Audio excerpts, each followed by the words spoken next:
이번 시간에는 치즐 기반의 개발 환경을 어떻게 설정할 수 있는지 한번 알아보도록 하겠습니다. 그 중에서 AWS 기반이 아니라 온프리마이스라고 부르는데 이제 로컬 PC에 개발 환경을 설정을 해서 어떻게 개발할 수 있는지에 대해서 알아보도록 하겠습니다. 먼저 먼저 그 치즐 기반으로 개발을 하려면 먼저 컴퓨터가 있어야겠죠. 이제 컴퓨터에 달려있는 CPU의 마이크로 아키텍 인스트럭션 셋 아키텍처가 AMD 64, 그러니까 소위 인텔 CPU를 탑재한 컴퓨터여야 되고요. 이제 ARM CPU, RT 64라고 부르는데 그 같은 경우에는 이제 치즐이라든지 칩열드 같은 스칼라 기반의 어, 툴들은 이제 사용을 할 수 있는데 EDA 툴들이 이제 사용이 불가능합니다. 이게 대표적으로 많이 사용하는 FPGA 개발에 많이 사용하는 뭐 비바도라든지 아니면 이제 칩열드에서 어, 그 시뮬레이션용으로 그 시놉시스의 VCS를 사용하기도 하는데 이제 이럴 때 VCS 같은 경우에는 어, 기- 근데 생각해보니까 VCS 같은 경우에는 ARM CPU를 지원을 하기는 하네요. 근데 이제 큰 문제는 그 맥OS라든지 이제 대표적인 그 ARM CPU, ARM IS를 지원하는 CPU가 달려있는 컴퓨터 같은 경우에는 맥OS이기 때문에 그러니까 맥이기 때문에 내 VCS 같은 경우에는 맥에서 안 깔리거든요. 그래서 제 권장 사항으로는 AMD 64 인스트럭션 셋을 지원하는 CPU를 준비하시기를 권장을 합니다. 권장이 아니라 필수라고 보셔도 되죠. 그리고 이때 컴퓨터에 있는 D램 용량은 16기가 정도는 이제 권장을 합니다. 거의 필수이고 이제 32기가 이상을 권장을 합니다. 특히 칩열드에서 하드웨어, 그러니까 치즐로 작성되어 있는 제너레이터를 벨로우 코드로 컴파일을 할 때 메모리가 많이 사용이 되거든요. 그렇기 때문에 최소 한 16기가 정도는 달려있는 컴퓨터를 준비를 해 주시고요. 그리고 운영체제는 여기 있는 세 가지 항목 중에서 그러니까 사실상 레드햇 엔터프라이즈 리눅스를 준비를 하시면 되는데 이때 버전은 8.4 버전부터 8.7까지 7 버전 같은 경우에는 다른 건 다 되는데 네오빔이 안 되거든요. 나중에 한번 설명할 건데 물론 자이링스 FPGA AMI 같은 경우에는 레드햇 정확히 레드햇이 아니라 센토에서 7.5 버전이라서 뭐 네오빔은 뭐 포기하고 사용하면 되긴 한데 그것만 포기한다라고 하면 레드의 7 버전도 상관은 없습니다. 그리고 우분투는 뭐 설치가 가능하겠지만 제가 우분투나 맥 OS는 당장은 지원을 할 그러니까 그 설정 방법을 어, 공유를 할 계획이 딱히 없어서 제가 우분투를 안 쓴 지 너무 오래돼서 한 2년 정도 넘었어서 우분투라든지 또 맥OS 같은 경우에는 또 저도 맥을 사용하고 있지만 아직까지는 맥에 설치를 해서 사용할 계획이 없기 때문에 일단 운영체제는 레드햇 기반의 OS로 준비를 해주시면 되겠습니다. 그래서 리눅스는 여기 있는 목록에 리눅스를 먼저 설치를 해주시면 되고요. 8.4 버전부터 8.7까지 레드햇이나 아니면 락키라든지 아니면 센토스, 뭐 센토스라고도 많이 부르죠. 그 설치 과정은 이제 뭐 레드햇 엔터프라이즈 리눅스에 그 설치를 하는 이것저것 기본 패키지들을 쭉 설치를 하고요.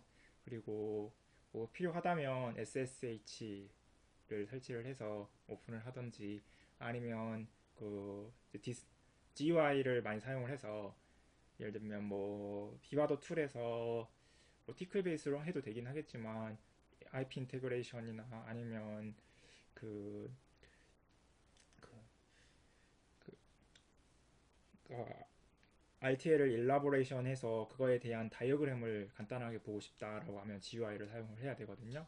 그래서 이를 위해서 XRDP를 설치를 하면 좋고요. 그러니까 리모트 데스크탑 프로토콜이라고 하는데 마이크로소프트에 이거를 이제 설치를 하면 리눅스에서도 RDP를 사용할 수 있어서 이거 설치를 권장을 하고요. 그리고 방화벽 SSH랑 XRDP를 사용할 거니까 방화벽을 설정을 해줘야 될 테고, 이제 치즈를 이제 설치를 할 건데, 치즈 같은 경우에는 SBT를 이용을 해서 사용을 하거든요.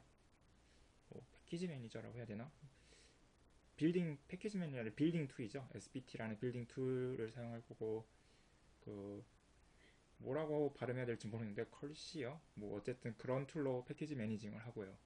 그리고 칩열드라고 하는 그 SOC 그 빌 SOC 설계 뭐 프레임워크가 있는데 이걸 또 설치를 할 거고요. 그리고 여기 우리가 이제 코드를 편집을 할 때 여러 가지 IDE가 있겠지만 우리는 IDE로 아스트로네오비움을 사용할 겁니다.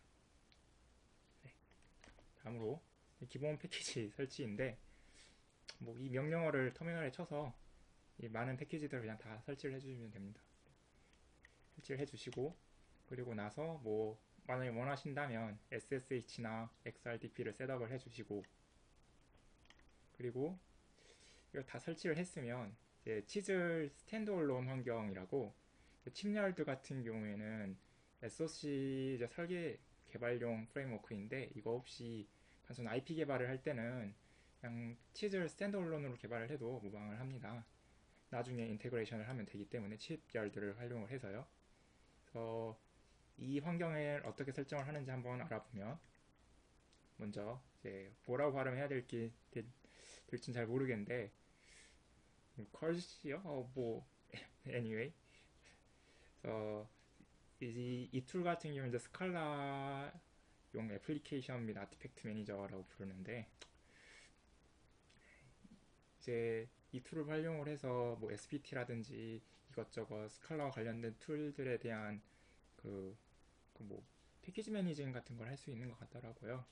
그래서 다음 이제 명령어를 가지고 어 먼저 해당 툴을 설치를 한 후에 그 다음으로 이제 그 패스를 이제 설정을 해줘야겠죠. 그 bash rc라든지 아니면 zshell rc 그 파일에 이 해당 내용 코드를 집어넣어서 설정을 주시면 됩니다. 그리고 나서 이제 아까 전에 설치한 그 해당 툴을 이용해서 한 컬시어라는 툴이었죠. 컷시어 발음 어떻게 해야 될지 모르겠네요. 저 여기 R을 하나 빼먹었네요. 어쨌든 그 툴을 해당 툴을 이용을 해서 이렇게 CS 명령어를 활용을 해서 SBT라고 하는 스칼라 및 뭐 자바 같은 데서 사용할 수 있다고 하는데 저는 뭐 스칼라에서만 사용을 해봤으니까 스칼라용 빌드 툴이라고 생각을 하시면 됩니다. SBT라고 하는 빌드 툴을 아까 전에 우리가 설치한 그 컬시어라고 하는 툴을 활용을 해서 설치를 해주시면 되겠고요. 그리고 나서 이제 다이어그래머라는 툴이 있는데 이 같은 경우에는 그 치즐로 하드웨어를 설계를 하면 그러니까 치즐을 SBT를 이용해서 컴파일을 하면 그, 그 치즐 내부 인터널 그 라이브러리를 활용을 해서 그 포럴이라고 하는 인터미디에이트 리프레젠테이션을 만들어줍니다. 그러니까 사실상 치즐이라는 랭귀지는 포럴이라는 인터미디에이트 리프레젠테이션을 만들어주는 그런 언어라고 생각을 하면 되죠. 그러니까 하드웨어를 시뮬레이션 하는 게 아니라 그러한 그 일종의 하드웨어를 만들기 위한 벨로그 같은 경우에는 하드웨어를 만들기 위한 언어가 아니라 하드웨어를 시뮬레이션 하는 언어죠. 그리고 나서 벨로그 같은 경우에는 그 벨로그라는 코드를 이제 신세사이저에서 이제 펄싱을 해서 그거를 그 일라보레이팅을 하고 그런데 이 퍼럴 같은 경우에는 그 일라보레이팅을 하는 파트를 이제 퍼럴 쪽에서 그 치즐에서 퍼럴로 변환을 해주면서 그 일라보레이팅 최상위 추상화 레벨의 RTL을 이 퍼럴에서 이제 뽑아주는 거죠. 그래서 이렇게 퍼럴로 뽑아주면 이제 그거를 이게 사실상 그 좀 상위 추상화 레벨의 일종의 하드웨어이기 때문에 이걸 이 리프레젠테이션을 그, 그 일장의 다이어그램 같은 걸로 표현해 줄 수가 있어요. 뭐 비바도 같은 경우에도 RTL 레버레이션을 하면 이제 그걸 다이어그램으로 표현해 주는 그런 게 있잖아요. 그것처럼 치즐에도 퍼럴을 시각화해 주는 툴이 있는데 그게 다이어그래머입니다. 일단은 다이어그래머를 그 여기 해당 디렉토리에 그 클로닝을 해줄 건데 여기 이 다이어그래머 폴더 내에 그 쉘 스크립트가 있어서 그 쉘 스크립트를 실행하는 걸로 다이어그래머 그 HTML 파일을 만들어 주더라고요. 그래서 HTML 파일을 이제 여기 이 다이어그래머라는 디렉토리 내부에 있는 쉘 스크립트에 그 for를 파일을 집어 넣어주게 되면 이제 거기에서 다양한 이제 뭐 이미지 파일이라든지 아니면 그러니까 시각화를 위한 HTML 파일 같은 걸 만들어서 웹, 웹 브라우저로 볼 수가 있는 거죠. 그리고 나서 이제 시뮬레이션 같은 경우에는 치즐 같은 경우에는 뭐 이것저것 많은 방법이 있는데 이제 포럴 자체를 시뮬레이션을 하는 방법도 있고요. 이제 그 같은 경우는 포럴 인터프리터라고 트레이들이라고 하는 툴이 있습니다. 그거 외에는 이제 포럴을 벨로그로 변환을 한 다음에 그거를 벨로그로 짜져 있는 하드웨어를 시뮬레이션을 할 수도 있겠죠. 그래서 이때 사용할 수 있는 툴이 이제 밸리레이터라는 툴이 있습니다. 그거 외에 뭐 칩얄드에는 VCS도 있고 그러는데 일단은 오픈소스로 쉽게 무료로 사용할 수 있는 툴이 밸리레이터이니까 밸리레이터를 사용을 하려면 설치를 해야겠죠. 레드헬 같은 경우 다음과 같은 방법으로 설치를 하면 됩니다. 그 외에 다음으로 이제 칩얄드인데 칩얄드 같은 경우에는 리스크5 기반의 그 SOC 설계 프레임워크인데 이것저것 코어도 많이 있고요. 뭐 락켓 같은 경우에는 인올더 프로세서이고 그리고 붐 같은 경우는 아웃 오브 오더 프로세서입니다. 그 나머지 것들은 다 인오더들이고요. 그 외에 뭐 인터커넥트 패브릭 같은 것도 지원을 해주고요. 뭐 나악이라든지 크로스바 기반의 인터커넥트 패브릭을 둘 다 지원을 해주고 그 프로토콜 같은 경우에는 타일링크랑 그리고 암바 악시4를 지원을 합니다.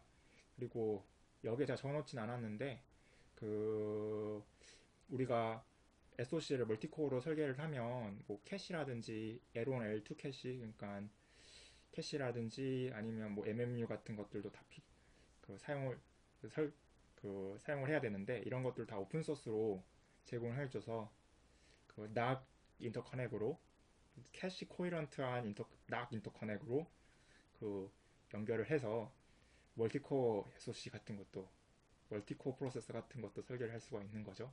진짜 손쉽게. 그 외에 이런 그 제공되는 리스크5 코어만이 아니라 뭐 또 여기 그 티즐 내부에 그 칩열드에 그 이제 커스텀 코어를 집어넣을 집어넣을 수도 있어서 자신이 직접 만든 리스크5 코어를 집어넣을 수도 있고요. 그 외에 뭐 이것저것 빌딩 블럭들이 참 많이 있어요. 뭐 DMA라든지 MMI로든지 MMIO 같은 경우에는 뭐 쉽게 설명하면 악시4 라이트 같은 걸로 접근을 하는 그 레지스터 파일이라고 생각을 하시면 될 것 같고요.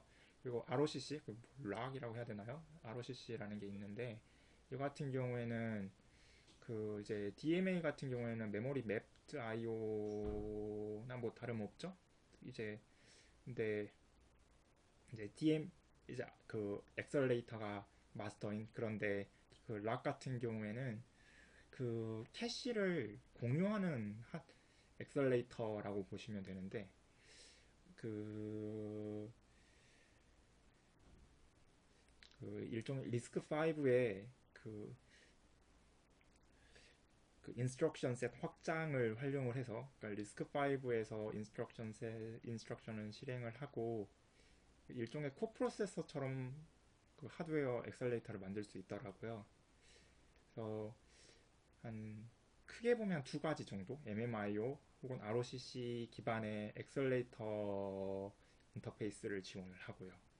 그리고 이러한 인터페이스를 활용을 해서 뭐 기본적으로 여러 엑셀레이터를 지원하는데 뭐 화차라든지 아니면 제미니 아니면 샤3 or FFT 엑셀레이터나 아니면 유명한 NVDLA 같은 것도 있죠. 뭐 제미니나 NVDLA 같은 경우에는 이제 DNN 엑셀레이터이고요. 그거 외에 뭐 소프트웨어 개발 같은 경우에는 뭐 베어메탈이라든지 혹은 리눅스를 올리는 것도 가능하더라고요. 그리고 나서 뭐 이제 이렇게 치즐 및 리스크5 기반으로 하드웨어를 설계를 한 다음에 VLSI 플로우 혹은 FPGA 프로토타이핑을 둘 다 할 수 있는데 VLSI 플로우 같은 경우에는 오픈소스 기반으로 또 실리콘 설계도 할 수 있는 것 같아 보이는데 이거 같은 경우에는 라이센스를 가지고 있어야지 가능하다 라고 그 도큐멘테이션에 나와 있더라고요. 그거 외에 FPGA 타이핑 같은 경우에는 뭐 FPGA만 있으면 뭐 손쉽게 할 수 있으니까 그건 바로바로 할 수 있고요. 그래서 이걸 어떻게 설계하는지 알아보면 먼저 콘다를 설치를 해야 되고요. 이것도 뭐 패키지 매니저라고 생각하면 될 것 같은데 콘다를 다음 명령어를 이용을 해서 콘다를 설치를 하고요. 그리고 나서 이 콘다를 설치를 했으니까 이거에 대해서 그 패스를 설정을 해줘야겠죠.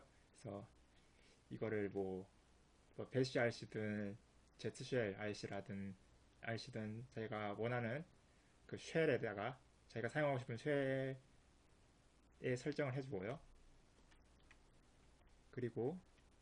그리고 콘다 락을 베이스드 콘다 환경에 설치를 해준 다음에 그리고 나서 칩날드 레파지토리를 이제 클로닝을 한 다음에 칩날드를 빌딩을 하면 됩니다. 아래 명령어를 쳐서요.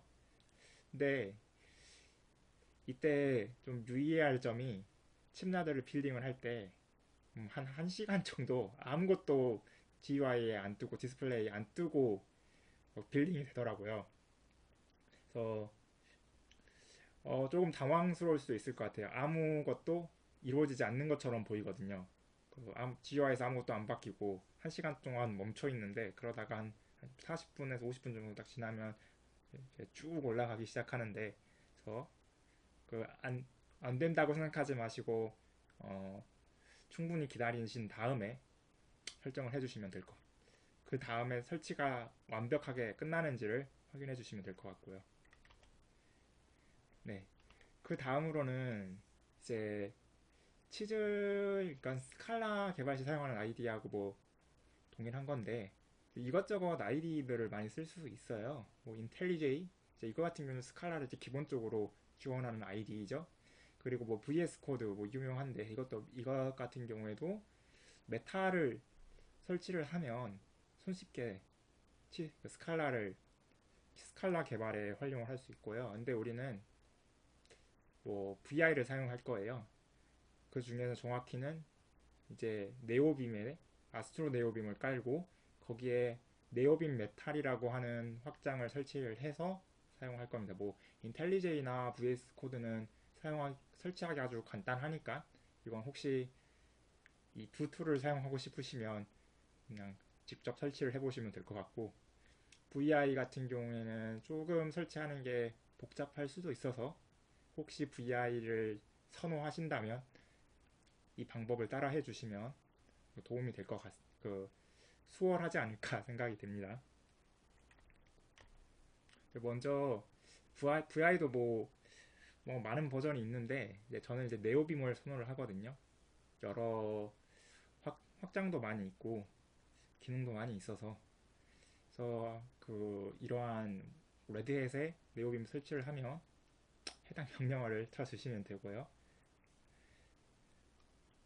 이때 유의해야 될 점이 아스트로 네오빔 같은 경우에는 네오빔이 0.8 버전 이상이어야 되거든요.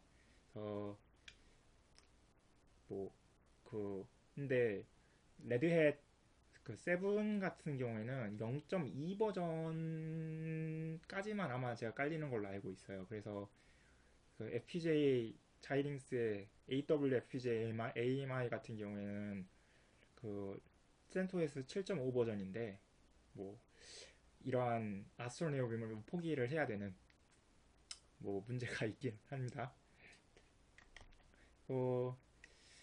트리시스털 CLI하고 러스트업을 깔아야 되는데 트리시스털 CLI에 러스트를 사용을 하는데 러스트 버전이 안 맞더라고요. 그래서 러스트 업데이트를 한번 해주고요. 그 다음에 트리시스터 CLI를 설치를 해주고 그 다음에 립그랩이라는 걸 또 설치를 해주고 뭐 레이즈깃이라는 걸 설치를 해주시고 그 외에 이것저것 리퀘어먼트가 많이 있는데 고디스크 유세지랑 바텀이랑 노.js를 다 설치를 해주시면 됩니다. 그리고 나서 아스트로니오빔을 이렇게 아스트로니오빔 레파지토리에서 클로닝을 한 다음에 제가 네오빔 메타를 설정을 해놓은 컨피그 파일이 있거든요. 제 GitHub 레파지토리에. 그래서 이 GitHub 레파지토리에 네오빔 컨피그 디렉토리 내부에 이거를 클로닝을 한 다음에 네오빔을 실행시켜 주게 되면 네오빔 아스트로니오빔에서 그 스칼라 개발용 메탈 패키지가 설치가 된 아스트로네오빔이 설정이 되게 됩니다. 아주 간단하죠? 네. 근데 이게 뭐 코드를 칠 게 너무 많잖아요. 그래서 간단하게 치즐 개발용 인스톨러를 제가 만들어서 쓰거든요. 그래서 뭐 이것저것 컴퓨터를 다시 설치할 일이 많을 때는 인스톨러를 뭐 쉘 스크립트나 메이크 파일 기반으로 만들어서 쓰는 게 참 편하더라고요. 그래서 인스톨러를 한번 어떻게 사용할 수 있는지 한번 알아보도록 하겠습니다. 먼저 제 GitHub 레파지토리에 그, 뭐 치즐 디벨로먼트 인바이러먼트 인스톨러라고 제가 이름은 지어넣긴 했는데 이제 이걸 클로닝을 하려면 아무것도 안 걸려 있는 그 운영체제라면 이제 kit을 깔아야겠죠. 그리고 이 같은 경우 실행을 메이크 파일로 실행을 하니까 메이크를 설치를 해야 되고요. 그래서 먼저 이 kit이랑 메이크 패키지를 설치를 한 다음에 그리고 나서 클로닝을 해주고 그리고 해당 디렉토리로 들어간 다음에 그 다음에 이 해당 명령어를 치면 이제 메이크 파일을 실행이 되고 이것저것 수많은 쉘 스크립트가 실행이 되면서 여기 있는 이 기본 패키지들이랑 뭐 치즐 개발 환경이나 약간 치즐 스탠드얼론 개발 환경이랑 그 침렬드 기반의 개발 환경 그리고 IDE로 쓸 아스트로디오민까지 순서대로 설치되고 그리고 셋업까지 다 됩니다. 그런데 가장 큰 문제가 침렬드를 빌딩을 하는 게 한 1시간 정도 걸려서 이거를 유의를 해줘라. 네. 그리고 그게 다 설치가 되면 만약에 뭐 쉘을 뭐 Z쉘을 쓰고 싶으시거나 혹은 배시를 쓰고 싶으실 수도 있죠. 그렇다면 이 두 개 중에 이제 원하시는 거를 선택을 하셔서 그 스크립트를 실행을 시켜 주시고요. 그리고 만약에 SSH를 사용하고 싶으시면 make XSH 그 명령어를 쳐서 실행을 하고요. 그리고 XRDP를 만약에 사용하고 싶으시다면 make XRDP를 쳐서 실행을 해주시면 되겠습니다. 그 이후에는 이제 비바도를 설치를 해야 되는데 이제 루트 계정을 활용하는 거 저는 권장을 하고요. 그리고 디렉토리의 위치는 이 해당 디렉토리 위치에 설치를 하는 걸 권장합니다. 툴스 그 가장 최상위 디렉토리에서 툴스 디렉토리 하나 만든 다음에 그 자이링스 그 폴더가 생성이 되는 방식으로요. 이제 이게 비바도의 기본 설치 디렉토리일 거예요. 그런데 여기에 접근을 하려면 루트 계정을 써야 되니까 루트 계정으로 설치를 하는 걸 권장을 하고요. 근데 이걸 설치를 하려면 비바도나 바이티스까지 모두 설치를 하면 용량이 약 200기가 정도 들기 때문에 루트 계정의 용량을 한 300기가 정도 넉넉히 잡아서 설정을 해줘야겠죠. 그 운영체제를 설치를 할 때. 그리고 나서 설치를 다 끝내면 이제 환경 변수를 반드시 설정을 해줘야겠죠. 이건 이제 홈 그 자신의 유저 디렉토리에서 해주면 되는데 그 배시RC나 이제 ZRC, ZCLRC 쪽에 해당 코드를 추가를 해주시면 되겠습니다. 그리고 만약에 보드 다른 보드를 많이 사용한다고 하면 보드 파일을 설치를 해줘야 될 거고요. 뭐 디즐런트 보드 같은 건 기본으로 설정이 안 되어 있으니까.